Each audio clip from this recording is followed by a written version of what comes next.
Hi and welcome CEWIL community. Thanks for joining us today for episode 9 of Meet Your CEWIL members. Once again, my name is Jillian Nero, and this month we're switching things up a bit and offering not one, but 2 CEWIL member spotlights. Much like last video, I have another Swip partner joining me today. I'd like to welcome Mark to the rapid fire question period. Hi, Mark. Hi, Jillian. Thank you so much for having me. Thanks for agreeing to do this. How about we jump right in? Absolutely. Fire away. All right. So what is your name, title, and organization? My name is Mark Chapeskie. I am VP of Program Development at Electricity Human Resources Canada. What city do you call home? I am hailing from Ottawa, Ontario, but we do have staff across the country now. I love Ottawa. I've been many a times. As we know, we were talking a little bit before we started recording, I will be honest. And I worked in the wine industry for a number of years. And so I would visit Ottawa on an annual basis for their amazing wine show. Have you been? I have absolutely been. And as we were talking about before, I've also been down to Niagara. So looking forward to that next visit down. Yeah, you got to hit me up for some recommendations for sure. In 30 seconds or less, please describe your SWIP program. Sure. So early on, we actually decided to brand our SWIP program the Empowering Futures program because we felt it reflected, empowering students to be their best selves in the electricity industry. So empowering, of course, has that double entendre, if you will.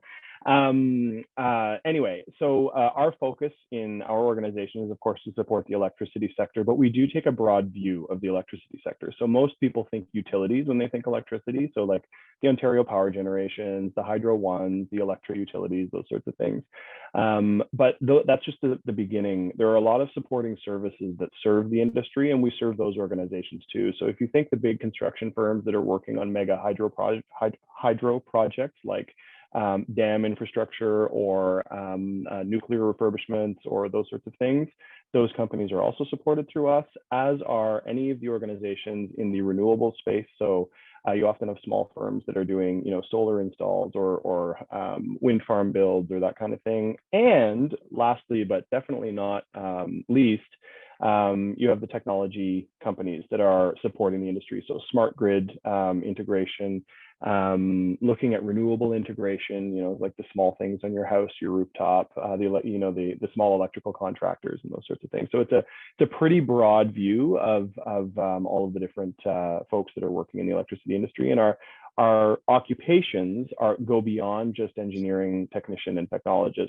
We've done a lot in the corporate services space. So think HR, accounting, finance, business development, sales, customer service. Like we have a lot of those roles in our sector as well. And so I always say to post-secondary institutions, don't forget about those roles for this sector. So it's not just engineers, it's not just technicians, it's not just technologists. Yes, that's a big part of the sector, but it's the corporate services as well. Sadly, we can't support the trades under this sector or under this program, just because that is a requirement of the funding. I know it's sort of a sad thing because apprenticeship really is one of the first forms of work integrated learning, but it's apparently funded through other ways. So just not through this program, but everybody else, send them our way. Wow, that sounds like there's so many different opportunities, and business schools take note as well, obviously, it sounds like. So that's really great.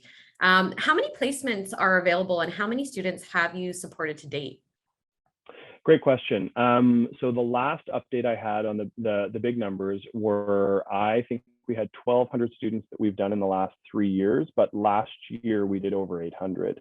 So we're not one of the bigger SWIP partners, but our plan this year, well, the number just changed because we signed a new agreement, but the number this year was supposed to be 545. I believe we're now up to almost 700 for this year to be students to be served, and still lots of placements available.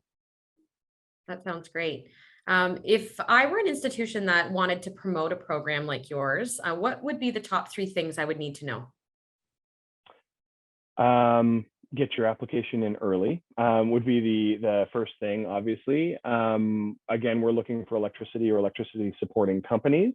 And of course, the big one, I would say we follow the same eligibility guidelines for students that all of the other SWIP partners do. So just keeping those in mind. Unfortunately, international students aren't eligible unless they are Canadian permanent resident or landed refugee. And it's again, it's the nature of the eligibility requirements of the program. I think we would all love to be supporting more international students. It's just unfortunate that that's not possible. But all that to say, I think the biggest thing to remember is we are bigger than just engineers, technicians, and technologists, and that there's lots of opportunity in the sector. That's great. And it sounds like, there's a lot more information that we can find out about the program. So where can we direct students or the CEWIL community to find out more about your program specifically? I always find probably the easiest way in a format like this is to just say, hit the homepage. So electricityhr.ca, and there is a link directly to the Empowering Futures program from the homepage, right in the middle of the page in a big green box. That's great. And we'll make sure that I include that URL in the video description as well. So, and as part of the newsletter that we're going to be sending this video out in. So we'll make sure that gets out to the community as well. And that's it for us. So I just want to say thank you again, Mark, for taking part of Meet Your CEWIL partners or members today. As a reminder to everyone who's listening in, if you are a CEWIL member and would like to take part in one of these showcases, please let me know. Otherwise, if you're interested in learning more about CEWIL Canada and how you can become a member or become involved, please visit our website, cewilcanada.ca. Until next time, thanks again, Mark. Thank you so much for having me, Jillian. Thanks to you and CEWIL. It's always wonderful partnering with you. Take care.